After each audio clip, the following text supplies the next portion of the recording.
آثار اطاعت خدا، رعایت واجبات و محرمات، اس کے جو فضائل ہیں اور اس کے جو فوائد ہیں، اس سلسلے میں دو باتیں۔ انسان مومن اگر واجبات خدا محرمات الہیہ کی پابندی کریں تو پھر ایک فائدہ جو کہ نواں ثمرہ یا فائدہ ہے اپنی خدمت میں عرض کر رہا ہوں، یہ کہ انسان اولاً محبوب خدا قرار پائے گا، دوماً صدیقین میں خداوند قرار دیتا ہے، مقام سیدت پہ فائز ہو جاتا ہے۔ یہ تو اس سلسلے میں ایک روایت عرض کرنی ہے۔ آقا رسول خدا صلی اللہ علیہ وآلہ وسلم نے فرمایا صلی اللہ محمد خداوند متعال فرماتا ہے، پیغمبر صاحب فرمانے خداوند متعال کا قول ہے، قول خدا ہے، یہ حدیث قدسی کہ وعزتی و جلالی، خداوند فرماتا ہے کہ مجھے اپنی عزت کی قسم ہے، اپنی جلالت و عظمت کی قسم ہے کہ ما خلقت من خلق خلقا، میں نے اپنی مخلوقات میں کسی کو ایسا خلق نہیں کیا احب الی من عبدی المؤمن، جو میرے نزدیک مومن سے زیادہ محبوب ہو۔ کوئی ایسی مخلوق نہیں ہے میرے پاس کہ جو مومن سے زیادہ مخلوق جو ہے محبوب ہو میرے نزدیک۔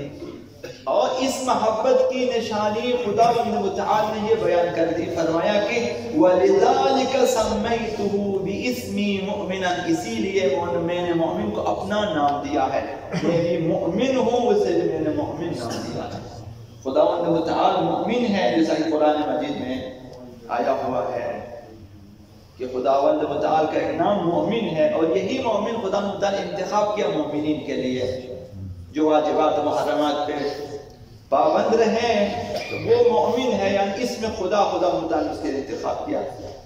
اور فرمایا کہ لَأُحَرِّمُهُ مَا بَيْنَ الْمَشْرِقِ وَالْمَغْرِبِ، اگر میں مشرق و مغرب کے درمیان جو کچھ بھی ہے مومن کے لیے حرام قرار دوں، قصہ اس کے لیے حرام ہے، وَهِيَ خَيْرٌ لَهُ مِنِّي، تب بھی وہ اس کے حق میں بہتر ہی ہوگا میری طرف سے، اس مومن کے حق میں بہتر ہی ہوگا۔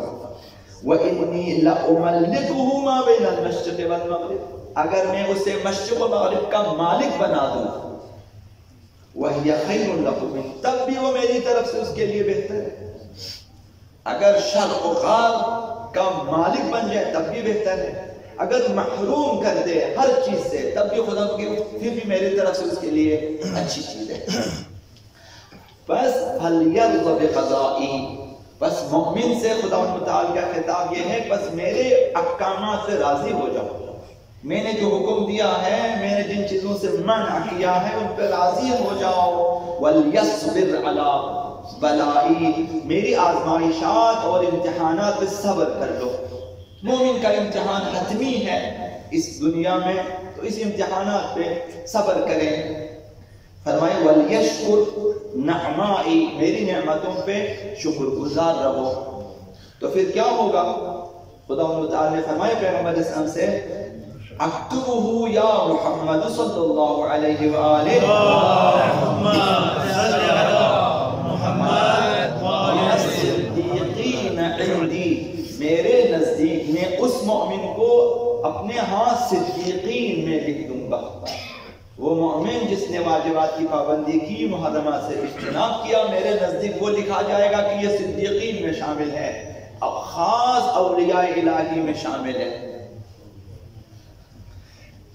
تو رضا کی علامت کہ خداوند بندے پہ راضی ہے، اس کی نشانی آقا امیر المؤمنین علی بن ابی طالب علیہ السلام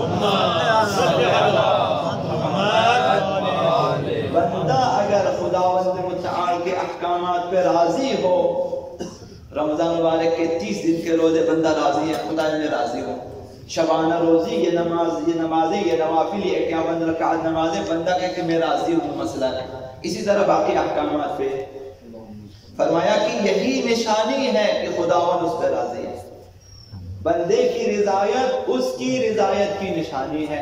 آقا نے فرمایا کہ علامت رضا اللہ سبحانہ عن العبد، بندے پر اللہ کے راضی ہونے کی نشانی یہ ہے رضا بما قضا به سبحانہ لہ وعلیہ، وہ جو خداوند متعال نے اس کے حق میں، اس کے فائدے میں یا ظاہراً خسارے میں جو فیصلہ دیا ہے خدا متعال نے، اس پہ وہ راضی رہیں۔ مثلاً آپ کچھ چیزیں آپ کو دی ہیں خدا متعال لے لیں، وہ آپ کے فائدے میں ظاہراً دنیاوی اعتبار سے، کچھ چیزوں سے منع کیا ہے وہ ظاہراً انسان کے خسارے میں ہے، دونوں پہ راضی ہو جائیں۔ خدایا جن چیزوں سے منع کیا ٹھیک ہے میں راضی ہوں، جو چیزیں عطا کی ہیں اس پر بھی میں راضی ہوں۔ یہ نشانی ہے بندے کی رضایت، اللہ کی رضایت کی نشانی ہے۔ یہ اللہ کے احکامات پہ راضی تو خداوند متعال اس بندے پہ راضی ہو جاتا ہے۔